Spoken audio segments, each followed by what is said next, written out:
رحمت عالمیان صلی اللہ تعالی علیہ وآلہ وسلم کا فرمان ذیشان ہے، دنیا میٹھی سرسبز ہے، جو اس میں حلال طریقے سے مال کماتا ہے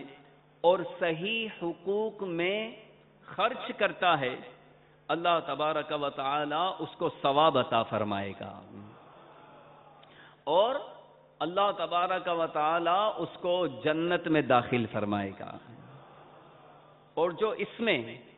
حرام طریقے سے مال کماتا ہے، اس دنیا میں حرام طریقے سے مال کماتا ہے اور اس کو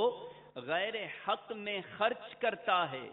اللہ عز و جل اس کو دار الحوان یعنی ذلت کے گھر میں داخل فرمائے گا۔ علمان الحفیظ حضرت علامہ عبد الرحمن مناوی اس حدیث پاک کے تحت فرماتے ہیں، معلوم ہوا کہ دنیا فی نفسہ یعنی دراصل مذموم نہیں،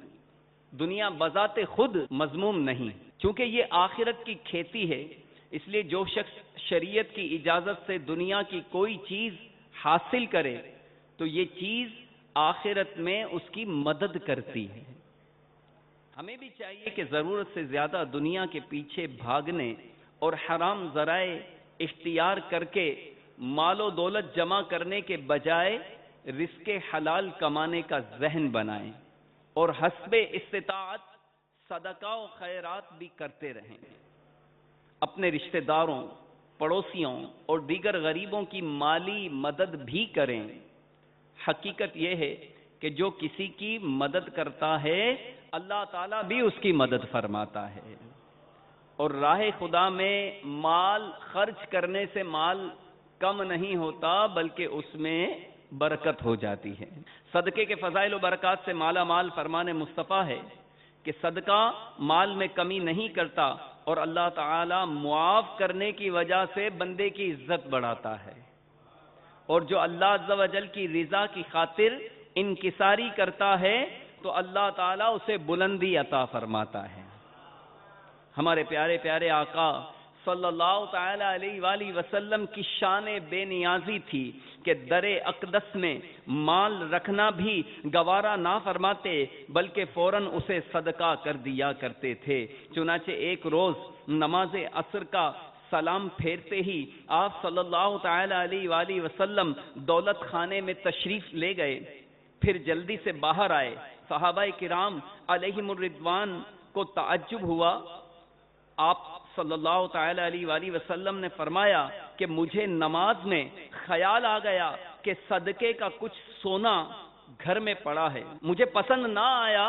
کہ رات ہو جائے اور وہ گھر میں ہی پڑا رہے، اس لیے جا کر اسے تقسیم کرنے کا کہہ کر آیا ہوں۔ حضرت سیدنا ابو ذر رضی اللہ تعالیٰ عنہ فرماتے ہیں کہ ایک روز نبی پاک صلی اللہ تعالی علیہ وآلہ وسلم کے ساتھ تھا، جب آپ نے احد پہاڑ کو دیکھا تو فرمایا اگر یہ پہاڑ میرے لیے سونا بن جائے تو میں پسند نہیں کروں گا کہ اس میں سے ایک دینار بھی میرے پاس 3 دن سے زیادہ رہ جائے، سوائے اس دینار کے جسے میں ادائے قرض کے لیے رکھ چھوڑوں۔ شہنشاہ نبوت قاسم نعمت صلی اللہ تعالی علیہ وآلہ وسلم کی شان سخاوت کے بھی کیا کہنے، ان کی شان سخاوت بیان کرتے ہوئے حضرت سیدنا عبداللہ ابن عباس رضی اللہ تعالی عنہما فرماتے ہیں کہ رسول اللہ صلی اللہ تعالی علیہ وآلہ وسلم لوگوں میں سب سے بڑھ کر سخی تھے، اور سخاوت کا دریا سب سے زیادہ اس وقت جوش پر ہوتا جب رمضان میں آپ صلی اللہ تعالی علیہ وآلہ وسلم جبریل امین علیہ الصلاۃ والسلام ملاقات کے لیے حاضر ہوتے۔ جبریل امین علیہ السلام رمضان المبارک کی ہر رات میں حاضر ہوتے اور رسول کریم رؤوف الرحیم صلی اللہ تعالی علیہ وآلہ وسلم ان کے ساتھ قرآن عظیم کا دور فرمایا کرتے تھے۔ پس رسول اللہ صلی اللہ تعالی علیہ وآلہ وسلم تیز چلنے والی ہوا سے بھی زیادہ خیر کے معاملے میں سخاوت فرماتے تھے۔